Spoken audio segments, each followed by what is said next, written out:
Well, my thanks to all three speakers, but especially to Jelena for keeping so big to time at the end. So we have plenty of time now for questions. So please, questions for these fascinating papers.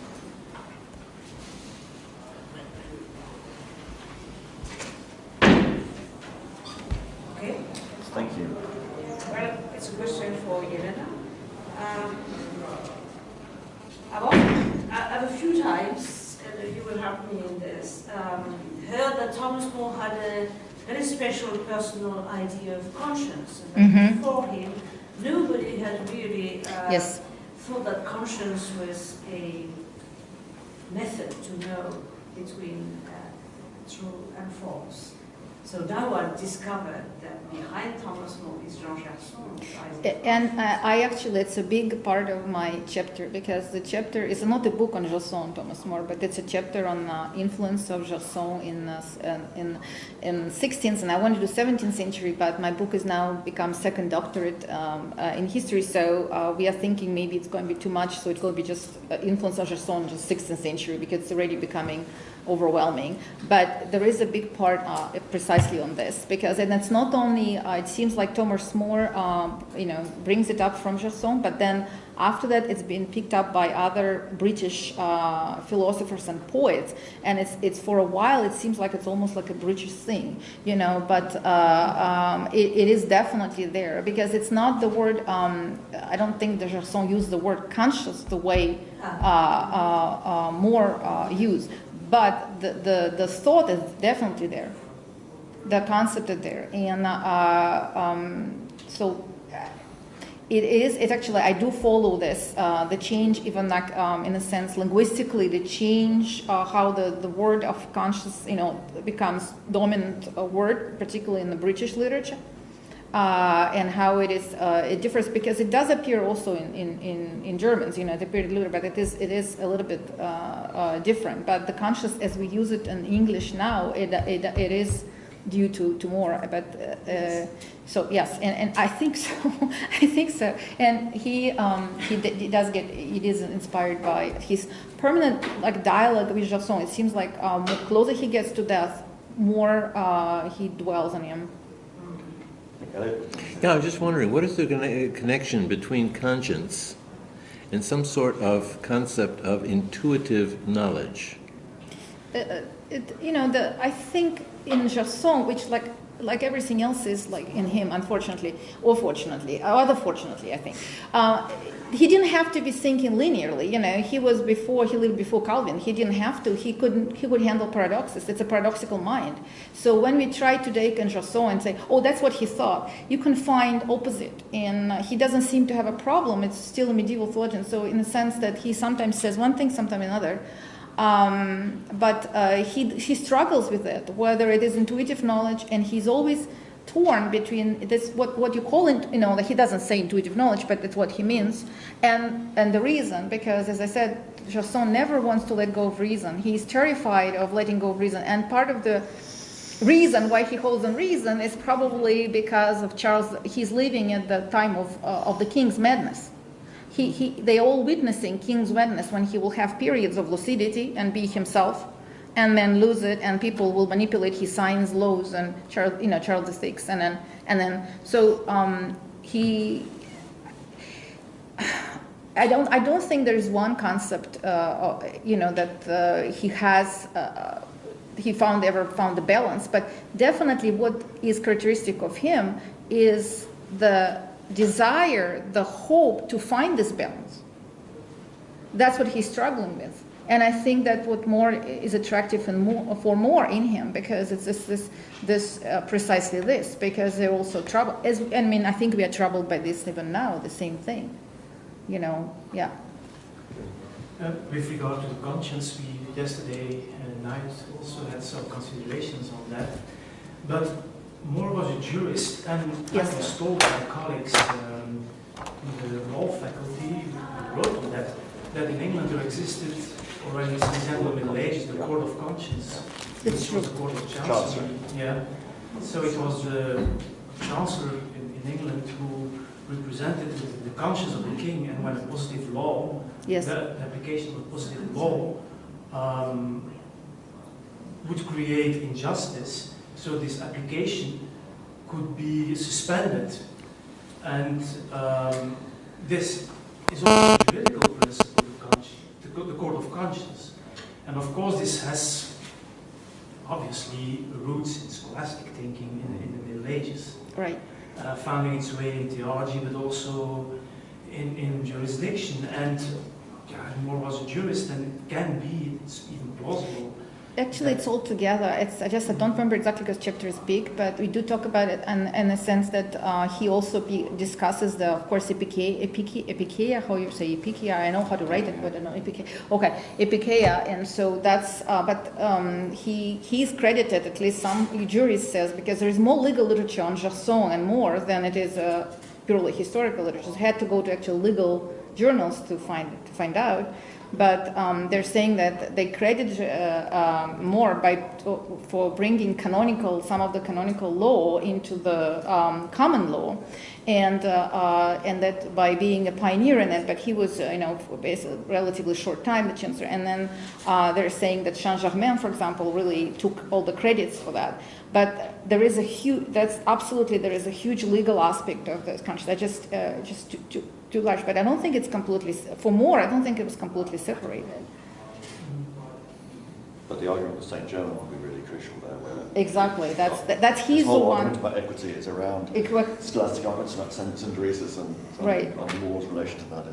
Yeah, there is a whole bunch of works published by Finnish researchers. For some reason, they're all Finnish, and legal, law scholars. Brilliant studies, and I can, really recent brilliant studies where I found all this about Gerson, and they're saying that it's been recently. Thomas More was very recently credited because he was executed. He lost the political battle, so losers in a sense. He didn't get the credit because all the credit went to Christopher de Saint-Germain for that. But now there is a Finnish article, I think, in the book that said that Thomas More was actually the one who brought this concept from Gerson for the first time. But Further questions? Yes. I have a very pedantic question for Frank. Do we know that More would be reading from the Greek manuscript, or would he be using a Latin translation? No. He will be reading from the Greek manuscript. Okay. So there are two things here.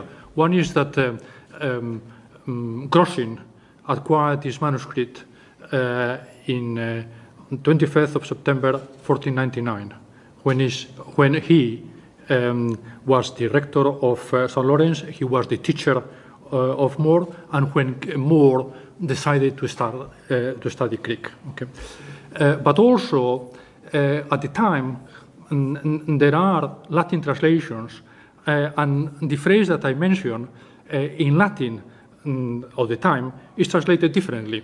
It is not translated foro, but plateis. So therefore that phrase. He was translated himself from the Greek into his Latin. Okay.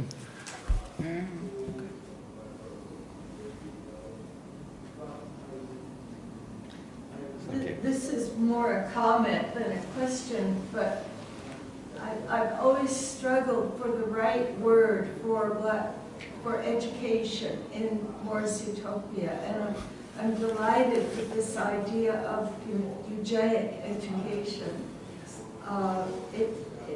Because education is so much more important than sometimes the word seems to mean to a modern American audience.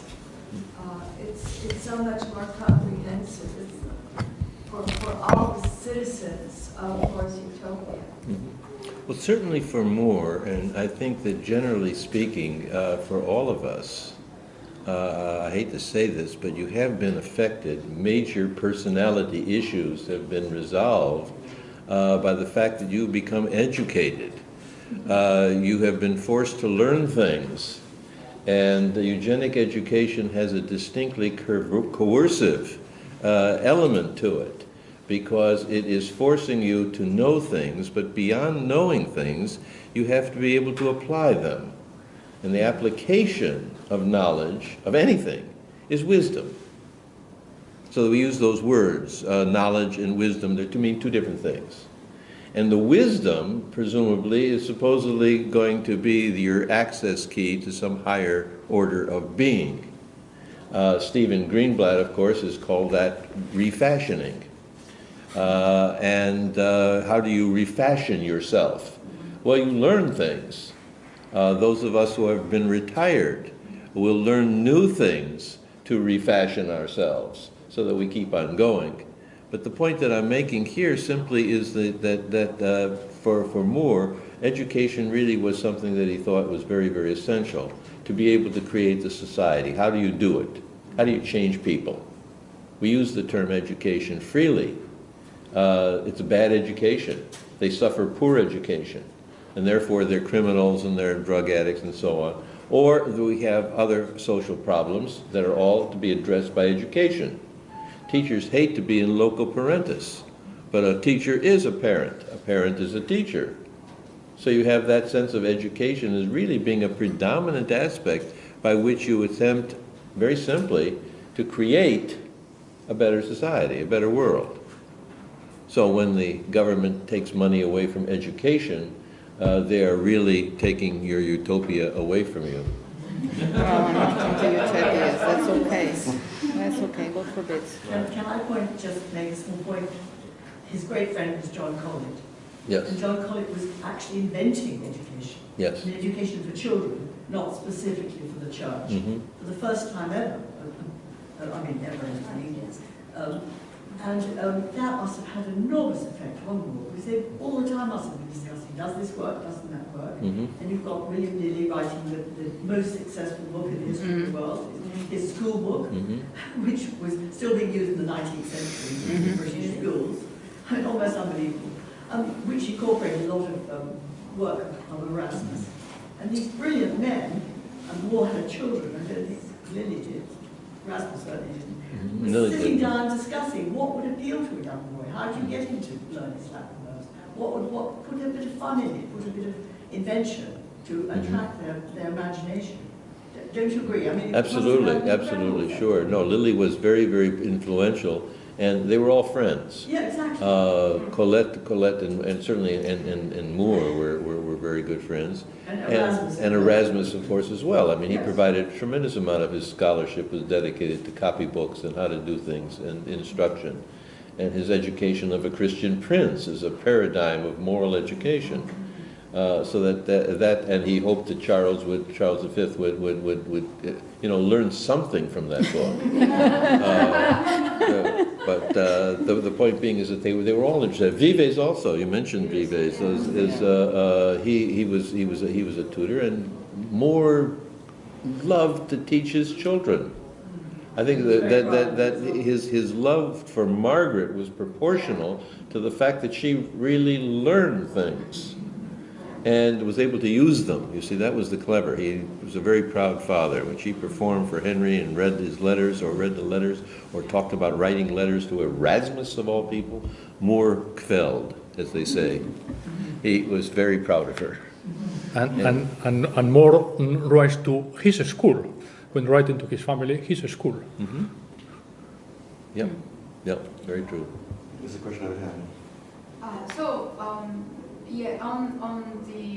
On the subject of education in Campanella, I think that the knowledge written on the walls also helps simplifying an education that for Campanella it was felt a little bit too complex. Mm-hmm. Not to mention for Campanella for sure, but I would venture to say also for Thomas More, that education is pivotal to assuring that there is a second generation and generations to come. Mm-hmm. Because you don't understand the system unless you're educated into it.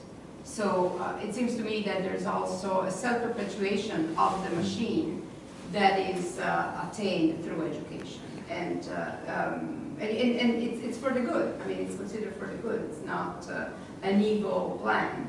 But between simplification and application of the education in a simplified manner, that's also where that is coming from. What do you think? I think that you're absolutely right. First of all, the idea of well, Campanella had a thing about books. I mean, he quoted everybody, but as far as his relation to Pico is concerned, he criticizes Pico for most of his knowledge comes from books, rather than looking at nature. That becomes a principle with Campanella. So that Galileo also. And the idea being is you look at nature, well, here you have this pictorial representation of nature on the walls. And it's not a book. So it's good. Virtual reality, right there. And you can see it. And it is exactly this idea of seeing it makes it simplified. Because the progression of his education ultimately becomes very complex when it moves from the material existence into the domain of metaphysics. And metaphysics is that bridge, it's the transportation. It has all sorts of philosophical definitions that may be rather complicated or confining. But for Campanella, metaphysics was the door you pass when you leave this world and you go to a higher status of the world, the hidden wisdom of the world, and discover the mysteries. So when you try to figure out how your cell phone works, go to a metaphysician. Higher wisdom of that smartphone. Yeah. Well, I think whatever they were looking at, they might be looking at the books. One was reading books, another one looked at nature, but none of them seem to be looking at real people. Because being a teacher, they're I don't know how to pull it, even overestimation of rational in humans in general and children in particular. It's striking. It's all based on the presence of reason. I don't know. I started teaching from, preschool, and anybody who it strikes like by itself extremely utopian view. Like you have an impression they only dwelt among academics, which they probably did. Because it's just not, it seems to be extremely over-optimistic. And another thing, I just want to say that, interestingly enough, that actually Gerson wrote this treatise of the education of children, which Moore knew about, and which influenced enormously Protestant Melanchthon, for example, when he started his school system, because Gerson talks about teaching basic Christian education, the 10 commandments and basic things for very little children, and he actually starts doing it himself when he retires in Lyon. So this famous treatise is on education of all children he's talking about. So that's was pretty known. And the second thing about the images, he also came up with the idea of painting 10 commandments on the walls of the church, and that was taken up by Nicholas of Cusa, promotes this, to do this imagery so it is visual and it's easily understood by everybody. So. Yeah, I have a question for Elliot about two questions actually concerning Pico. I would like first your opinion about when you said that Pico's syncretism arises from the fact that he believes that there is relativity everywhere. And that there is what? Relativity. Oh, relativity, okay. Relativity. Mm-hmm. Everywhere. And that people have, in the end, a sort of common religion or common religious spirit. Or did I understand right or wrong? I wasn't too sure about what you said about this. And I wanted your opinion. Do you think that there is too much naivety in Pico about religious things? I don't think there's naivety. I mean, naivety no, it isn't naive. He may be idealistic, but after all, he is an intellectual. He is coming up with his 900 theses, huge number of things. I mean, you think about asking questions. He's looking for debate. He's not looking for argument on, well, debate is an argument, but he's not looking to proselytize any particular issue that he raises, none of them, even though 400 plus are considered conclusions, which people have identified as presumably being those things that he pretty much agreed with, and he wanted just to test the waters with, and that's fine. No, I don't think it's a matter of that. I think his syncretism is that there's a unity in all knowledge. All knowledge, the knowledge of everything is connected. And this is something which we find in academia kind of in a weird way when we try to imagine all of the different ologies that exist. And how would you connect them? Or where is sociology connected to history? Where is history connected to anthropology? Where is anthropology connected to geology? I mean, you go down the whole line, that there's a connection. The famous work on that subject by an engineer, Jacob Tikachiner, on Zetetics, the research of research. All knowledge is connected, and where in his formulas he finds there's a synapse, he finds that there's something missing. How do you know what you don't know? But the assumption is that everything is connected. Okay, so there is that sense of connectability, and that the syncretism is ostensibly trying to work for connection. And that's what they talk about, and everybody talks about, by the way, the reconciliation of Aristotelianism and Plato, or Aristotle and Plato. That's the big philosophical thing. But that was one element. And that was an element that that it was already been debated significantly by a number of the major 15th century philosophers or writers, philosophical thinkers. How can you reconcile these things, particularly because Aristotelian and Plato were closest to Catholic doctrine. So the religion theology business comes into play there, or the theology philosophy business comes into play there. So there's a problem. But no, I think that that Pico certainly wanted to find or hope that there would be people who would be willing to make resolutions in this area. And you're right about it being well, I've used the term Sisyphean as an enterprise for him to do this, but it's all in the process rather than in the achievement of trying to make these connections. But his basic notion about religion, as I say, got him into trouble. And when he tried to work with theology or theological issues or issues connected to the essence and identity of God, then he found himself in trouble with the authorities of the day, which were the Catholic Curia and the Pope, which is why I place the question not of theologies in utopia, but religions. Religions are human inventions, and you can debate those, and you can argue those. And Pico certainly favored the counselor method, the counselor concept, which was a major issue of pre-Reformation politics in the church. Does the Pope call another council? The last one was in Florence in 1415, something like that, Council of Florence. And everybody wanted to have another council. Well, it didn't meet until too late in the Council of Trent. But that's what he was going at. So religion is something definitely that he wishes, hopes to reform.